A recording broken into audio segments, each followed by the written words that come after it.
Hello everyone, welcome back to my YouTube channel. आज मैं फिर एक लीथ कोड के प्रॉब्लम को सॉल्व करूंगा और मैं आपको बताऊंगा इस प्रॉब्लम को कैसे सॉल्व करते हैं। तो ये लीथ कोड का प्रॉब्लम नंबर है 1661, एवरेज टाइम ऑफ प्रोसेस पर मशीन। इस प्रॉब्लम को मैं सॉल्व करके आपको दिखाता हूँ कि इसको कैसे सॉल्व करेंगे। तो इस क्वेश्चन को सॉल्व करने के लिए हमारे पास एक टेबल दिया गया एक्टिविटी, जिसमें कि हमारे पास 4 कॉलम है: machine ID, process ID, activity type और टाइम स्टैम्प। इसमें आप देखोगे कि हमें फाइंड क्या करना है। There is a factory website that has the several machine each running the same number of process. Right a solution to find the average time of each machine take to complete a process. तो average time निकालना है हर machine का एक process को complete करने का। The time of complete a process is the end time stamp minus start time stamp. यहाँ पे देखोगे आप कि average time is calculated by the total time to the complete every process on the divide the on the machine divided by the number of process that we run।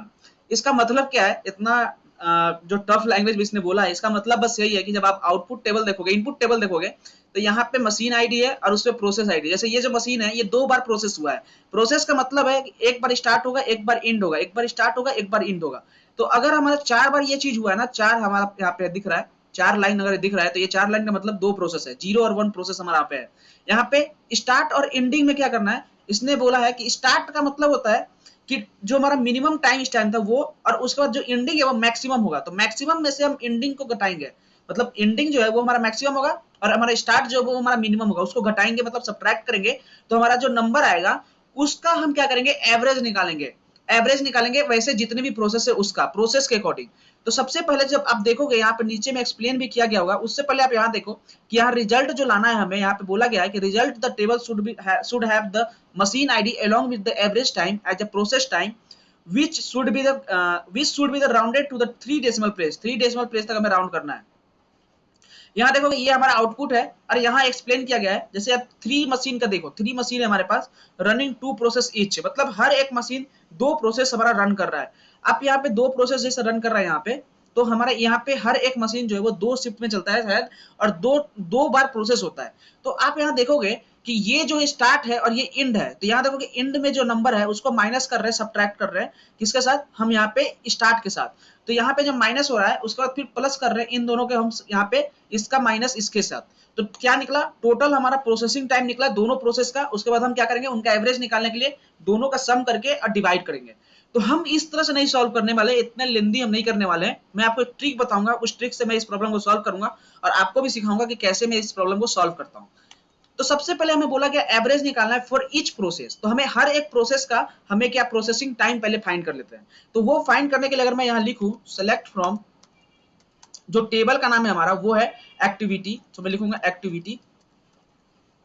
जैसे activity लिखा, तो यहाँ पे सबसे पहले हम क्या करेंगे, यहाँ पे देखोगे कि टाइम स्टैम्प है, मशीन आईडी है, प्रोसेस आईडी है। तो मैं अगर यहाँ लिख दूं मशीन आईडी, यहाँ पे लिखूं machine underscore ID comma process underscore ID, और यहाँ लिख दूं कॉमा। अब यहाँ पे मैं एक केस स्टेटमेंट लिखूंगा, जिससे क्या होगा, केस वेन। और मैं यहाँ पे अब लिखूंगा कि अगर हमारा स्टार्ट है ना तो वो माइनस होगा, और एंड है ना तो वो प्लस होगा। तो मैं यहाँ लिखूंगा एक्टिविटी टाइप। वो क्यों कर रहा हूँ, क्योंकि यहाँ पे हमें बोला गया है कि हमें स्टार्ट को क्या करना है, माइनस करना है एंड वाले टाइम के साथ। तो मैं यहाँ लिखूंगा प्रोसेस करूंगा, यहाँ पे सॉरी यहाँ पे लिखूंगा when, case when activity type, copy कर रहा हूँ, इक्वल टू, यहाँ पे लिखेंगे इंड। अगर इंड है तो हमारा क्या होगा, यहाँ पे वो प्लस में आएगा, तो दिखेंगे देन, लिखेंगे देन हमारा टाइम स्टैम्प, जो कॉलम है टाइम स्टैम्प, वो टाइम स्टैम्प ही लिखेंगे। एल्स में क्या करेंगे, हम टाइम स्टैम्प को माइनस कर देंगे और इसको कर देंगे एंड। अब इसको एंड करने के बाद इसको हम लिख देते हैं प्रोसेस टाइम। ये हम बस नाम दे रहे हैं कुछ दिन, कुछ समय के लिए। और इसको मैं फिर से आपको रन करके दिखाऊंगा कि ये कर क्या रहा हूं मैं। आप यहाँ देखोगे आप, तो ये मैं जब रन करूंगा यहाँ पे, तो जो अभी आउटपुट आएगा उसको देखोगे आप, तो समझ में आएगा कि मैं करना क्या चाहता हूँ। तो जब मैं इसको रन करूंगा तो आप देखोगे कि ये दोनों प्रोसेस का हमें यहाँ पे अगर सम करना हुआ तो हमें ये प्रोसेस मिल गया, जो प्लस और माइनस करने वाले थे, ये प्लस और माइनस जो करने वाले थे, सब्ट्रैक्ट करने वाले थे इन दोनों प्रोसेस का। जैसे कि आप देखोगे यहाँ पे 0 0 के लिए, तो ये जो 2 नंबर है हमारा, एक एंड और स्टार्ट का, 1520, यहाँ देखोगे 1520, और 0.712 0.712 माइनस हुआ है। तो अगर मैं इन दोनों को सम कर दूं तो ये तो माइनस अपने आप हो जाएगा ना। अब ये आसान हो गया मेरे लिए, अगर इन दोनों के ग्रुप के अकॉर्डिंग मैं कर दूं तो हर एक मशीन और प्रोसेस आईडी के अकॉर्डिंग उसका क्या निकल जाएगा, प्रोसेस टाइम निकल जाएगा। तो मैं यहाँ क्या करता हूँ, इस केस स्टेटमेंट में यहाँ पे सम लगा देता हूँ, और इस सम को मैं क्या करता हूँ, यहाँ से यहाँ तक जो भी हमारा एंड है यहाँ तक मैं लिख देता हूँ, और इसको मैं क्या करता हूँ, ग्रुप बाई का यूज करता हूँ यहाँ पे, ग्रुप बाई। अब ये ग्रुप बाई क्यों यूज करूंगा, क्योंकि हमें मशीन आईडी और प्रोसेस आईडी के अकॉर्डिंग प्रोसेसिंग टाइम निकालना है, तो प्रोसेस टाइम के लिए हम इसको रन करेंगे। तो जैसे ही मैं इसको रन करूंगा तो आप देखोगे हर एक मशीन का एक प्रोसेस आईडी होगा और उसके साथ हमें वहां पे टाइम मिल गया होगा। आप देख लो यहाँ पे ये हमारा आउटपुट आया, ये मशीन जीरो है, इसका मशीन जीरो का हमारे यहाँ प्रोसेस आईडी क्या है, जीरो है, और इसका जो टाइम है ये इतना है। अब ये मशीन जीरो है, इसका प्रोसेस आईडी 1 है, और इसका जो टाइम है ये इतना है। अब हमें मशीन पे अगर एवरेज निकालना है तो हम इन दोनों का एवरेज निकाल देंगे, अगर इन दोनों का, तो हमें मिल जाएगा। इन दोनों का एवरेज निकालने के लिए हम क्या करेंगे, दोनों का सम करेंगे, और दोनों का सम करके हम 2 से डिवाइड कर देंगे। जैसे कि हम अगर दोनों का सम देखेंगे तो कितना हो जाएगा, इसका जो सम होगा हमारा ये हो जाएगा 1.788। तो 1.788 को अगर हम डिवाइड करते हैं तो आप देखोगे कि 1.7 मतलब कि 0.8, और 88 का मतलब हो गया 94। तो इस तरह से आप देखोगे हमारा यहाँ पे तो 0.894 हमारा यहाँ पे मिलेगा। तो ये सही जा रहा है अभी। अब हमें इसमें क्या करना है कि इस दोनों हमारा मशीन के ऊपर हम क्या करेंगे, ग्रुप लगाएंगे, और अब हम एवरेज करेंगे प्रोसेस टाइम को। तो इसलिए हम क्या करेंगे, सबसे पहले यहाँ पे एक सीटी यूज कर लेते हैं, और इस वाले जो भी हमारा है ना, ये जो हमारा डेटा है प्रोसेस टाइम डेटा, अब मैं इसको यहाँ पे एलियास यूज करूंगा यहाँ पे सीटी में, और इसको ब्रैकेट यहाँ ओपन करके यहाँ क्लोज कर लूंगा।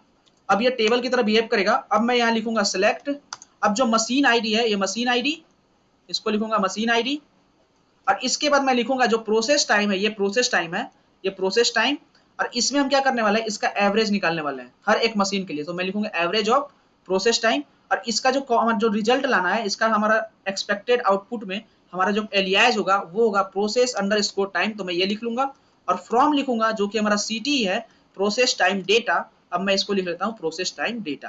अब मैं इसको यहाँ पर रन करता हूँ तो अभी एक एरर आ जाएगा, मैंने गलत रन कर दिया। यहाँ पे मैंने यहाँ पे सीटी यहाँ पे जब एग्रीगेट फंक्शन यूज किया है तो यहाँ पे ग्रुप बाई करना चाहिए, ग्रुप बाई, और यहाँ पे लिखेंगे हम मशीन आईडी।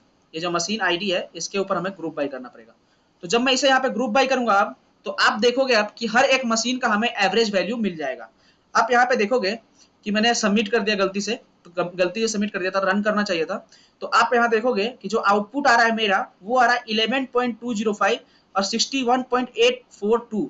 तो आप यहाँ देखोगे ये सही है, लेकिन हमें 3 डेसिमल प्लेस पर राउंड भी करना है। सो मैं अब यहाँ पे क्या करूंगा, यहाँ लिखूंगा राउंड।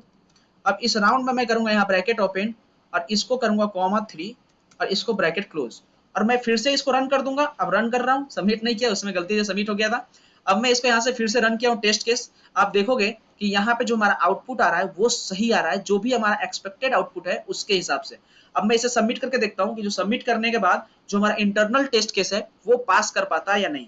तो मैंने यहाँ पे रन कर दिया है। अब हमारा इंटरनल टेस्ट केस यहाँ पे रन होगा। अब यहाँ देख सकते हो कि ये हमारा यहाँ पे पास हो गया है, यहाँ पे एक्सेप्टेड करके आ गया है। फिर से आप रन टाइम पे यहाँ पे बिलीव मत कीजिएगा, अगर मैं दोबारा यहाँ पे सबमिट करूंगा तो रन टाइम हमेशा चेंज हो जाता है। तो पता नहीं ये क्या सिस्टम है इनका लीथ कोड का।